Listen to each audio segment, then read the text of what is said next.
मेरे प्यारे बच्चों, बहुत सारा प्यार।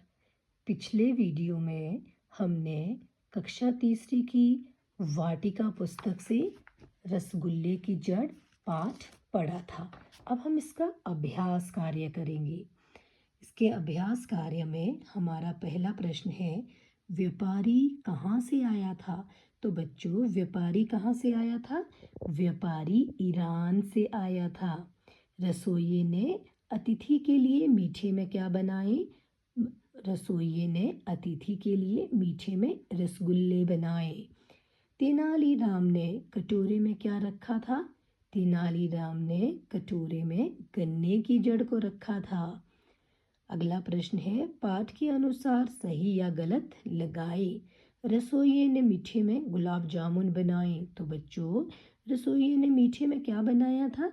रसोइये ने तो मीठे में रसगुल्ले बनाए थे।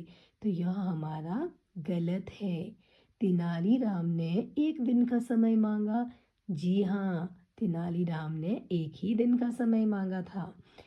तेनालीराम कटोरे में शक्कर रखकर लाए। जी नहीं, तेनालीराम तो कटोरे में गन्ने की जड़ को लेकर आए थे। तो यह भी गलत है। कोई भी तेनालीराम की बात से सहमत नहीं था। ये भी हमारी पंक्ति गलत है। तेनालीराम की बात से सारे दरबारी, व्यापारी और यहाँ तक कि महाराज कृष्णदेव राय भी सहमत थे। आगे हमारे पास दीर्घ प्रश्न उत्तर है, जिसमें पहला है, व्यापारी ने रसोइये से किस चीज की मांग की थी? व्यापारी ने रसोइये से रसगुल्ले की जड़ की मांग की थी। आगे है हमारे पास, तेनालीराम ने रसगुल्ले की जड़ ढूंढने के लिए कितने दिन का समय मांगा? तो बच्चों, तेनालीराम ने रसगुल्ले की जड़ को ढूंढने के लिए एक दिन का समय मांगा। तेनालीराम ने रसगुल्ले की जड़ किसे बताया? तेनालीराम ने रसगुल्ले की जड़ गन्ने को बताया। अब सुनो और लिखो। जो शब्द आपके पास यहाँ कठिन लग रहे हैं उन्हें यहाँ दिया गया है। पहले आप सुनेंगे, फिर कोशिश करेंगे कि अपनी नोटबुक में आप इन्हें लिख लें। रसगुल्ले, कृष्णदेव, व्यापारी, प्रबंध, मंत्री, अतिथि, जड़। ये कुछ कुछ ऐसे प्रश्न हैं, जब आप परीक्षा में बैठोगे तो आपको आपकी डिक्टेशन, श्रुतलेख सही रहे, उसके लिए कुछ कुछ शब्द यहाँ दिए जाते हैं। आगे भाषा बोध में हम आते हैं। तो संयुक्त व्यंजनों से बने शब्दों पर गोला लगाइए। सबसे पहले तो आपको यह जानना पड़ेगा कि हमारे संयुक्त व्यंजन कौन कौन से होते हैं। तो बच्चों, हमारे संयुक्त व्यंजन होते हैं क्ष, त्र, ज्ञ और श्र। अब जिन जिन में ये व्यंजन आए हैं, उपयुक्त हुए हैं, आप उनको गोला लगाएंगे। पहला है मित्र, इसमें त्र व्यंजन है तो इसमें हम गोला लगाएंगे। फिर है भोजन, भोजन में कोई भी संयुक्त व्यंजन नहीं है। फिर है राजा, इसमें भी कोई संयुक्त व्यंजन का प्रयोग नहीं हुआ है। फिर है रक्षा, इसमें क्ष है संयुक्त व्यंजन। फिर है श्रम, इसमें भी श्र संयुक्त व्यंजन है। फिर है जड़, जड़ में कोई संयुक्त व्यंजन नहीं है। फिर है प्रबंध, महाराज, दरबारी, इन शब्दों में संयुक्त व्यंजन नहीं है।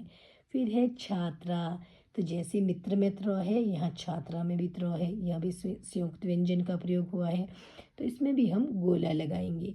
फिर है अक्षर, क्ष है, हमारा संयुक्त व्यंजन है, इसमें भी हम गोला लगाएंगे।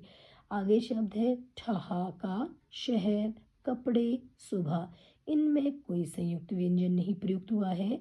और अंतिम है श्रमिक, इसमें संयुक्त व्यंजन प्रयुक्त हुआ है। तो बच्चों, इसमें गोला लगाने का मतलब ये है कि ताकि आप समझ पाए कि हमारे संयुक्त व्यंजन कौन कौन से होते हैं। अगला प्रश्न है, जो शब्द नहीं है उनके नीचे रेखा खींचिए। शब्द सारे हैं, परंतु थोड़े आगे पीछे इनके वर्णों को किया गया है। अब जो सही तरह से नहीं पढ़ा जा रहा है, उन पर हम नीचे रेखा खींचेंगे। रदबारी, रदबारी कोई शब्द नहीं होता, दरबारी होता है, आप इसे अंडरलाइन करेंगे। आगे है हम शब्द है, राजा शब्द है। फिर है जरा महा। अब बच्चों, अब देखिए ये शायद से कौन सा शब्द हो सकता है जिसे इस तरह से मरोड़ा तोड़ा गया है, राजमहा। अब ये भी यहाँ जिस तरह से लिखा गया शब्द नहीं है तो उसके नीचे भी हम रेखा खींचेंगे। फिर है अच्छा, तो अच्छा हमारे पास शब्द है।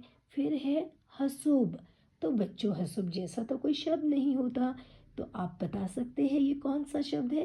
थोड़े दिमाग पर जोर डालिए। जी हाँ बच्चों, ये है सुबह। इस पर भी हम रेखा खींचेंगे। आगे है अनसुना। अनसुना होता है जो हम जिसे हम सुनकर सुनकर भी नहीं सुनते हैं, उसे अनसुना कहते हैं। तो ये भी शब्द है। आगे है प्रश्न तीसरा, रौ से ऊ और बड़ा ऊ की मात्रा लगाकर शब्द बनाइए। रमाल, रूमाल, रुपया, सॉरी यहाँ रुपया है, रौ ऊ प यो आ, रूप, रूप है रुपया या रूप भी बन रुपया। अगला है रुकना। रुकना मतलब रॉ में ऊ को नौ आ, इसमें आपने देखना है कि बड़ा ऊ छोटा ऊ हमने कहाँ लगाना है। सॉरी इसमें रुपया। आगे है रूठना। रटना दिया है, बड़ा ऊ लगेगा रूठना। अब देखिए, समझिए और लिखिए। आपके पास यहाँ वर्ण का विच्छेद किया गया है, आपने उन्हें जोड़ना है और एक नया शब्द बनाना है। मौ प्लस ए में, नया शब्द बना मेला। को प्लस ओ को, नया शब्द बना कोयल। चौ प्लस बड़ा ओ चू, नया शब्द बना चूहा। तो प्लस औ तौ, नया शब्द बना तौलिया। लौ प्लस ई ली, छोटी ई है, नया प्लस बना लिखना। बच्चों इसमें आप कोई अपनी तरफ से भी नया शब्द बना सकते हैं, जिसमें जोड़ जोड़ करके अगला कोई भी शब्द जो आपको अच्छा लगे वो आप अपनी ओर से भी शब्द बना सकते हैं। आपको समझ आए इसके लिए मैंने ये शब्द आपको दिए हैं। फिर अगले पृष्ठ पर आ जाइए, पृष्ठ संख्या 23। अब यहाँ देखिए, दी गई वर्ग पहेली में से पाठ में आए 5 सर्वनाम शब्द ढूंढिए और उनके प्रयोग से वाक्य बनाइए। जो शब्द संज्ञा की जगह पर प्रयुक्त किए जाते हैं उन्हें सर्वनाम कहते हैं। सबसे पहले तो आपको ये याद रखना होगा। और अब हम इसमें देखेंगे कि कौन कौन से सर्वनाम शब्द इसमें हैं। तो मेरी ओर से इसमें तुम, मुझे, इस, उसके, वह, ये 5 शब्द मुझे दिखाई दे रहे हैं। आपको कोई और शब्द मिलता है तो आप देख सकते हैं। और अब इनमें इसके आगे जो हमने वाक्य बनाए हैं वो है तुम मेरे अच्छे दोस्त हो। मुझे मुझे इस शब्द का अर्थ नहीं पता।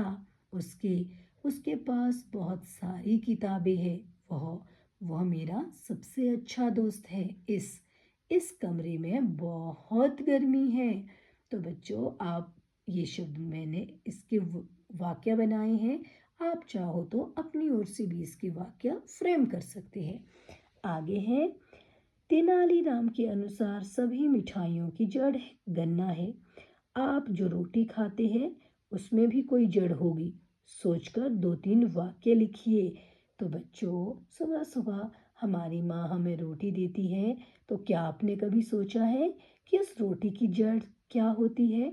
क्या उस रोटी में आपने कोई जड़ देखी है? नहीं ना। तो हमें यह विचार करना है, यही सूझबूझ का से हमें भी काम लेना है, जिस तरह से तेनालीराम ने लिया कि उस गेहूं की उसकी रोटी की जड़ क्या हो सकती है।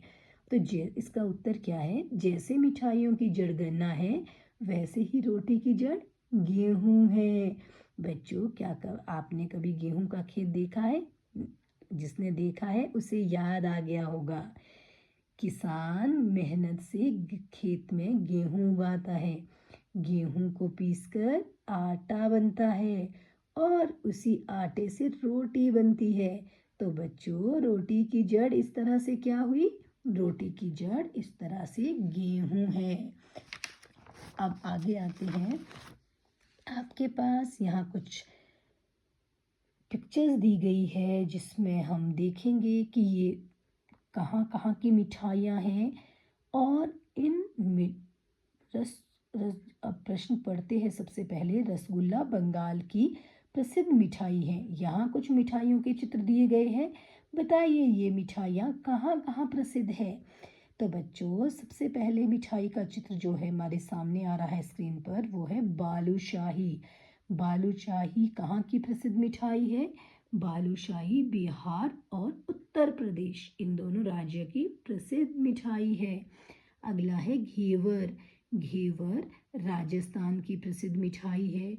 अगला है बाल मिठाई। बाल मिठाई हमारे उत्तराखंड की प्रसिद्ध मिठाई है।